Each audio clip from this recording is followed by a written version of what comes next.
Welcome to It's a Woman's World, where we'll meet achieving women making a difference in our community. I'm Carolyn Bruna. Our guest is Susan Wranik, speaker, author, and educator, and also a speech-language pathologist. Welcome, Susan. Thank you, Carolyn. Thank you for having me. Oh, actually, I should say welcome back, because you were here in 2012, right? Has it been that long? It has been that long. Years fly by. They do. They do. And also then you were speech pathologist at that moment. And we're going to talk about, I want to catch up a little bit. And then also we'll talk about your new book. Don't forget to say thank you. Okay. All right. Works for me. Okay. First, catch me up on what's new in speech-language pathology. Oh, in speech-language pathology, things are changing every day. One of the biggest problems is what used to be rehab is now becoming chronic care. There's a greater awareness of chronic care. Before, in the speech arena, people focused on trying to help people get better after hospitalization, after a stroke. And now we realize that we're dealing with many more ongoing situations. And we have to help people cope and maximize their functional level of performance, as we say. That sounds perfect, yeah. But that's true, because it's not just the speech, right? It affects the entire, your entire being, basically. Well, people don't realize what speech does. You know, we do attention, we do memory, we do problem solving, sequencing, and we do swallowing, executive function. People don't realize that we do all of those things. It's not just what comes out of your mouth, it's also what comes out of your brain and what you try to put down your throat. Yeah, so we do all of those things. And I've heard you do that through the years. It's very interesting, it's amazing, and I really commend you for that work that you do. It's great. I enjoy it. Yeah, you do. That's fun. That's nice. Yeah. And also, but now you're an interpreter. Well, you had been an interpreter and translator, and now you've gone to the field of employee engagement. So I don't think I actually know what that means. What is it? Catch me up on that one. Okay. All right. I'll do my best. As you probably recall, for almost 30 years, I was with the government of Italy as an interpreter and a translator. Interpreters write. Interpreters speak, translators write. So I did a little bit of both, but a little more in translation. I was always in the field of communication. I've always been in the field of communication. So I went on and got a master's degree in speech-language pathology. I went into the clinical forum, done a lot of speaking and a lot of training, and because of the crossover with the cultures and communication in general, I've now morphed into doing speaking for the corporate world as well, for employee engagement, clear speech, professional speaking.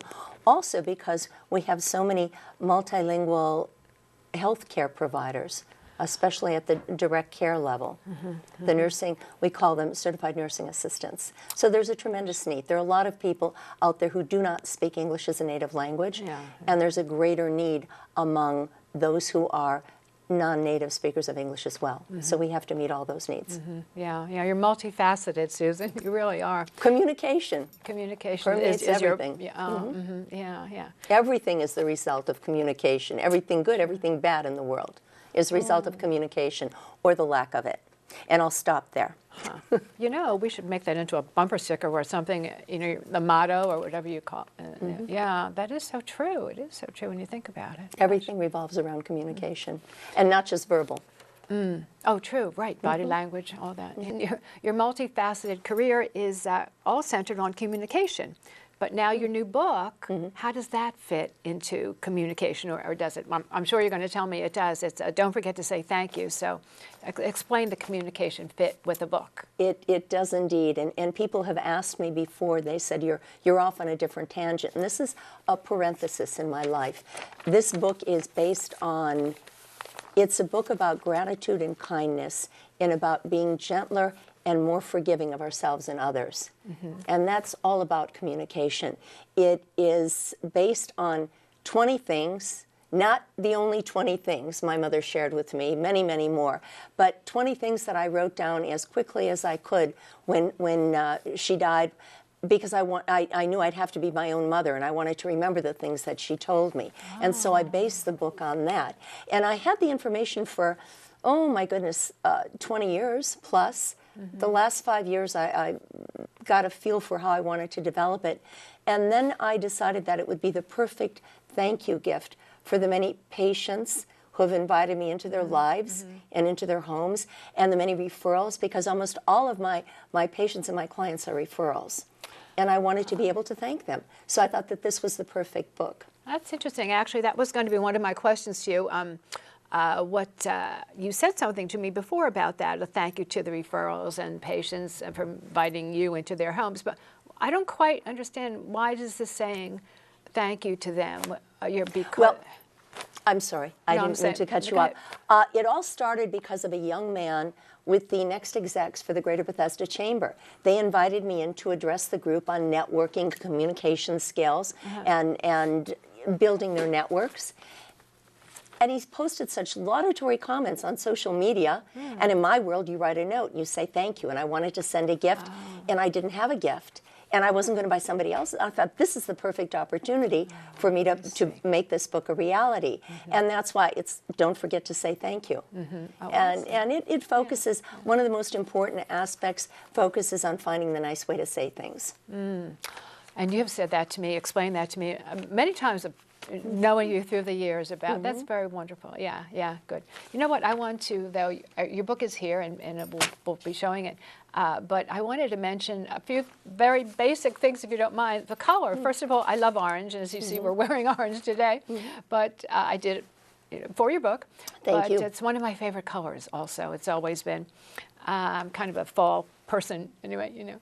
And so, and it's just the simplicity of it, and even the feel of the pages. There's something about them. You've done a beautiful job with this, Susan. Thank you. I really like it. And so you self-published. And this was all done locally. Not only was this book done locally, but it was done in Montgomery County.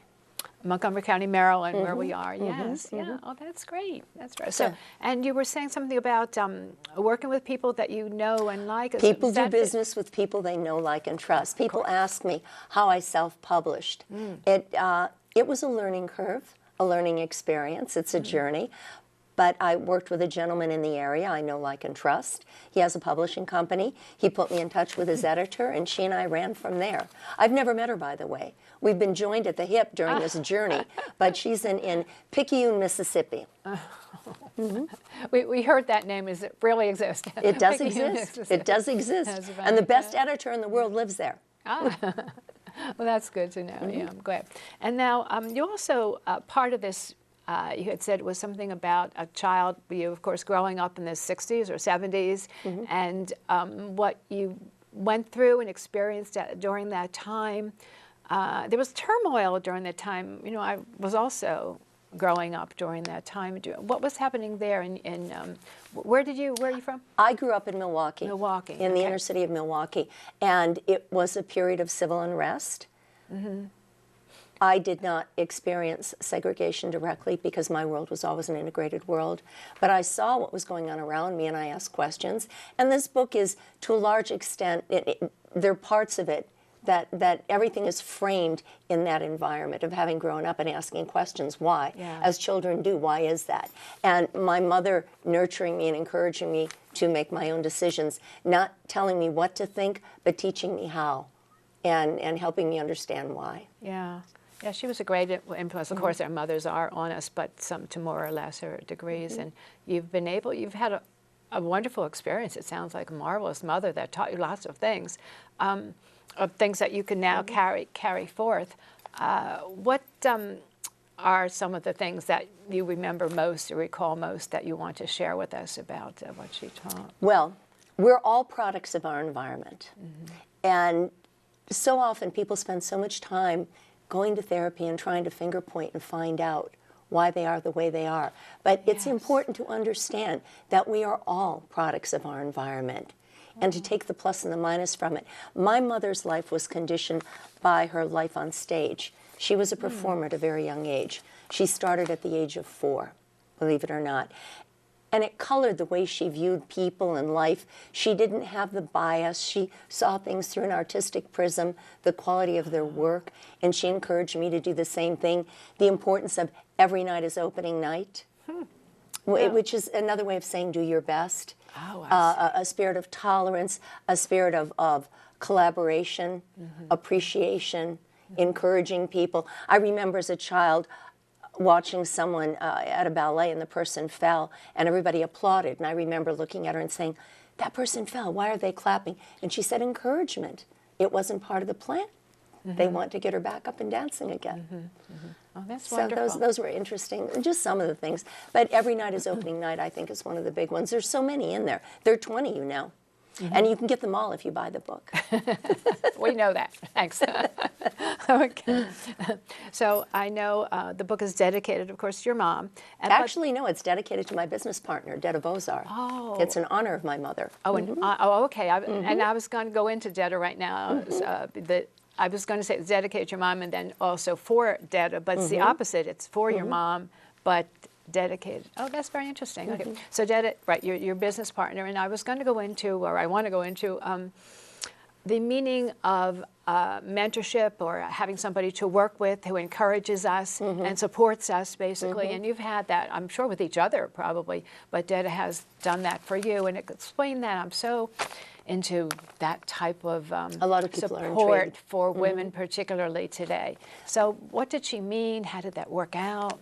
Well, let me just go back for a moment to my mother. And the one thing I realized with my parents, particularly my mother, she never told me I couldn't. Neither of my parents ever told me I couldn't. Even the craziest ideas that I came up with, they were always very encouraging. And it's so important not to discourage people, to focus on the positive.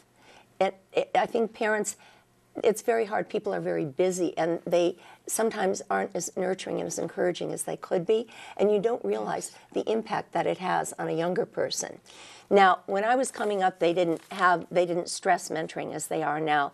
Mentoring is having somebody, you know, you can't, it's true what they say, there are too many mistakes, you can't make them all on your own, learn from somebody else's, and that to a large extent is what mentoring is. But when I look back on the things that I've done through the course of our 20-year relationship, Detta's and mine, a lot of the things I did, I didn't want to do, and Detta said, do it, you need to do that. Do this. They wanted me to become director of rehab. I didn't really want the position. She said, you will do it.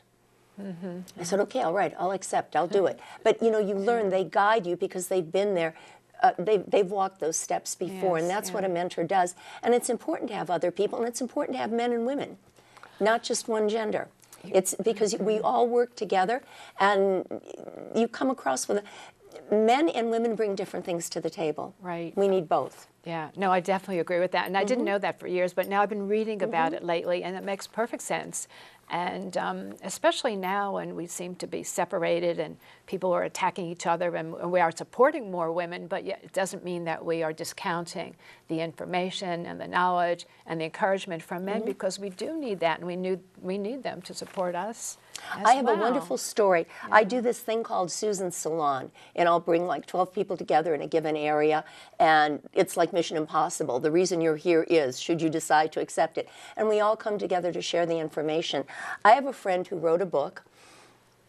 She was looking for the title, and I did not realize that if you work with an outside publisher, it's the editor who decides the title of your book. Oh, I just thought that wasn't going to happen to my book. She was very concerned about this, so we did the salon, and I invited her, and we were men and women, half and half, and some of them had been publishers for newspapers and so forth. And the title of the book is 8 Strategies, How Women Lead 8 Strategies You Should Know. Oh, okay. Yeah. And she was trying to decide on the book, and we were discussing and she did several focus groups on this, but the men said, if you title it this, I'll buy it for my secretary. If you title it that, I'll buy it for all the women in my firm. And if you title it How Women Lead 8 Strategies You Should Know, I'll buy it for everybody in the firm, and I want to read it too. Isn't that interesting? Yeah, I love that. And that book has gone on to be one of the top sellers on Amazon in business. That. We're going to come back and talk more about you and your book after this announcement. Okay. Thank you. We'll break for a short public service announcement. Maybe you can make retirement happen. After all, you made home ownership happen. Homeschooling yourself on loans, beefing up your credit score. So I'm pre-approved. You were like, yes! Sorry. Color-coding listings, ticking boxes, and flushing every toilet in a 20-mile radius. Home sweet home. You aced house hunting. Now get the tips you need to get on track at aceyourretirement.org. Welcome back to It's a Woman's World. We're speaking with Susan Wranik, speaker, author, and as she says, many other things. We're talking about your book. Don't forget to say thank you. And then we're also talking about your personal life, your career, actually, more than your personal life, I guess, your personal career. And so I want to know about what's next with speech-language pathology, with communication, with your book. So let's start with this. Okay, all right. Speech-language pathology. All right, in the field of speech-language pathology, the thing that's next is working to help train people in the area of communication, especially the direct service providers, the CNAs, the people on the spot, just to help people be better communicators in the field of healthcare. I think there's a general concurrence that there's an issue in healthcare in terms of communication skills. So that's one of my areas, my focus. And then, of course, the next book. I'm doing a book to support the program I've written. It's the Highway of Life series. The first part is Travels with My Aunt, which is based on communicating with people in the presence of dementia. And it's framed in the context of vignettes as I was caregiver to my aunt. Oh, I see. And tried and true. And then the second part is Take the Scenic Route, and that's for educational credit for allied healthcare professionals. So there'll be a book to support that. So that's the next thing. And then there's another book after that. But you have plans and books following. Did you? I have enough 5-year plans to get me through another century. That's what people should learn too, to plan earlier ahead. Though, preferably earlier. Earlier in their lives, yeah. But do you write these plans down? Do you have, I do. A 5-year plan and you actually write? They tell us to do that, and I don't. I do. Oh my goodness. And I write down at the end of the year. I write a synopsis of everything I've accomplished and everything I haven't accomplished. And then I write down a list of everything I hope to accomplish in the coming year. Oh, you're not my friend anymore. You're just too organized. I didn't say I'm checking them off. I want to know exactly how far behind I am. No, I think that's marvelous. Yeah, and I do at times, but I'm not methodical about it, and I don't really do it all the time. You have to learn to forgive yourself. Yes, that's very And difficult, again. and for me, and I think for many women, that we don't. We're hard on ourselves, and part of your book and one of the vignettes from your mom and lessons from your mom is to be easier on ourselves and to learn to forgive ourselves. Yeah, years ago when I was doing research on leaders, and it said the people who were the top leaders, the top CEOs of corporations, were easier on themselves, and I've never forgotten that. Yeah. You gain nothing. My mother used to say, worry buys you nothing. Worry, stress kills, we know that. Worry buys you nothing, and you can't undo what's been. The important thing is to learn from it. Yeah, very true. Right. And move forward. I'm going to ask this a little earlier than the very end. It's just how can people get in touch with you? I believe they'll show my email and my telephone number, susan@speakskill.com, and my number, 301-520-2332. And I want to be a resource, so I invite emails, questions, however I can help. Oh, that's wonderful. It's my goal in life to be a resource. Yes, we all appreciate that. Yeah, that really is wonderful. I do. Yeah, good. So now let's go to some vignettes, and some of the things you want people to remember about the book, about your mom. Oh, the takeaway from the book. A takeaway. I have to tell you a story. Have we got time for a story? Absolutely. Okay. My mother was a dancer at a very young age because her mother decided that she would be a dancer. I danced at a very young age because, I don't know if you know this, I was paralyzed as a child. And my parents wanted me to have use of both arms, bilateral use of my arms, and they thought that dancing would be a very good way, ballet would be a very good way. I was painfully shy, didn't talk to anybody. It was a very painful experience for me. So we went to the first recital. My mother was a persona in this environment. She was very well known. She was the child protege, very well established. And there I was, her only offspring, hopping around, not doing a very good job. At the conclusion, she suffered through an hour of this first recital in this very elegant room at the Wisconsin College of Music. And as we walked out, I looked up at her and asked her, and I said, so how was it being my dancing? And I'll never forget, she looked down at me, never missed a beat, broad smile, eyes twinkling, and she said, Susan, your potential for improvement is infinite. And I think that's the biggest takeaway for all of us every day in everything that we do.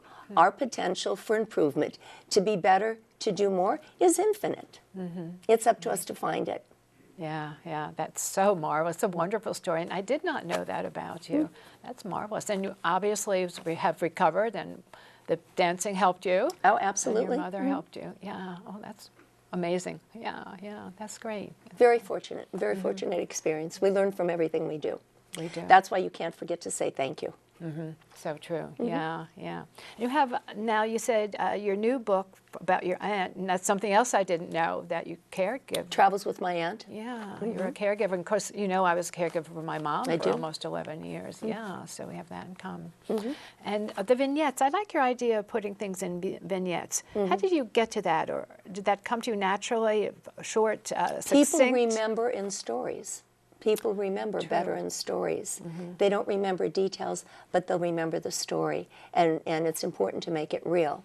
So as I go through, and it's storytelling, you hear all the time how important that is. Yeah. So as I went through, as different things would arise, and of course Detta was there to be my alter ego, and when I would second guess something, she'd say, write that down, it's important. And she would remind me. And each day we're coming up with new things. And then the part for the allied health care providers is based on arterial signage. Take the scenic route. Remember, back in the day when people still used maps, they didn't go on Waze and Google Maps. Right. And they either put a sunflower in Maryland, I believe they use the black-eyed Susan. Right. It's the more scenic route. Takes a little bit longer, but it's the more scenic route. Hence, take the scenic route. Takes a little bit longer when you're dealing with dementia or any challenge given the medical condition. But it's worth the time and the trouble, the effort. Worth the effort, yeah, to do things well, completely and fully. The scenic route. Not to rush. Take your time. Not to rush. Yeah. And that's the antithesis almost of our world today. We're not taking our time, and we're not even breathing. I think this meditation today is helping people learn to breathe, learn to stop. Yeah, and seems like, are you into that meditation? Are you I'm into meditating? breathing. Into breathing. and yeah. contemplation. I don't know if I'd call it meditation. Contemplation. I've always contemplated. Yeah. But yeah. breathing is very important. It is extremely important, and it is for communication. It is for your language and speech pathology. Yeah. Nerves, tension, stress. Okay, Susan, tell me more about the book. Is it age specific, or is it for a certain generation? Or and also, I know it took you a long time to get it out. It was published in October of we're in 2017 right now. So.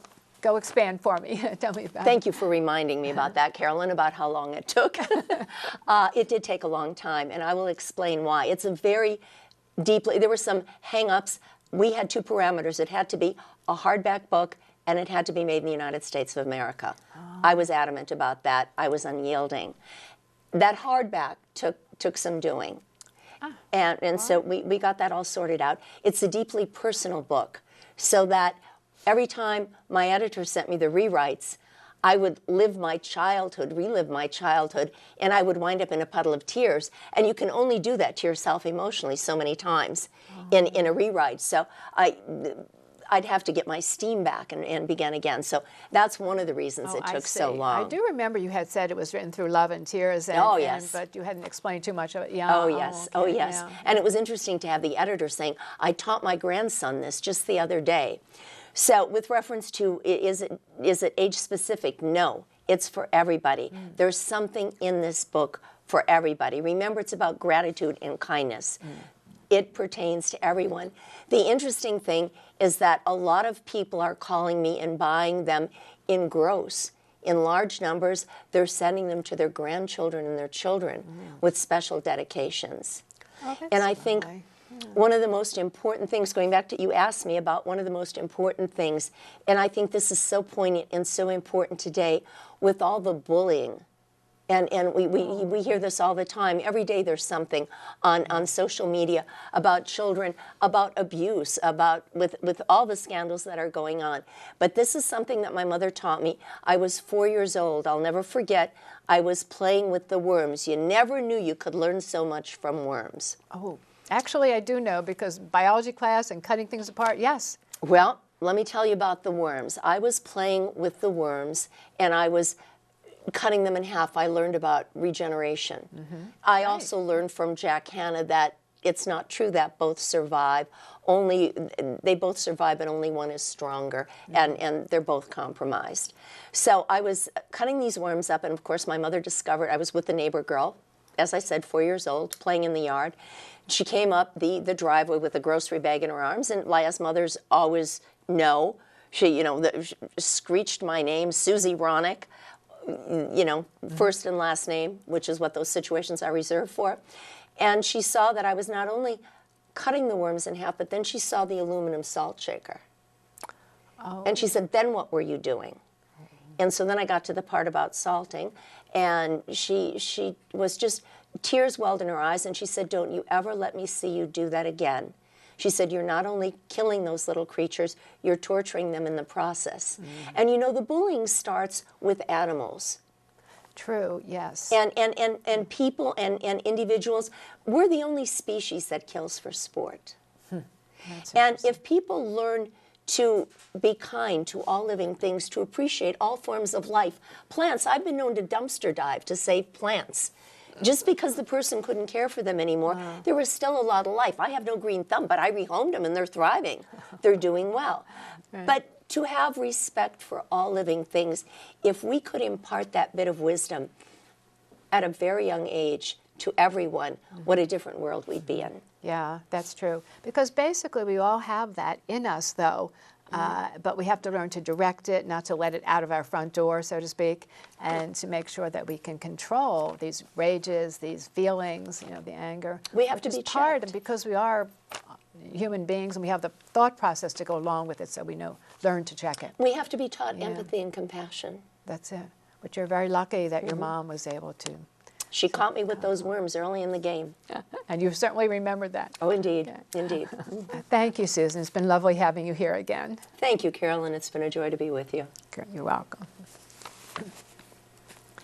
I hope you've enjoyed meeting our guest, Susan Wranik, as much as I have. And you've learned a few things about communication, about writing a book, about your own personal journey, and a mother's lessons for her daughter.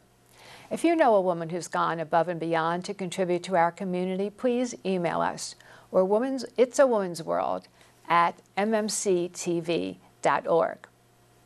Remember, it's a woman's world. I'm Carolyn Bruna. See you next time.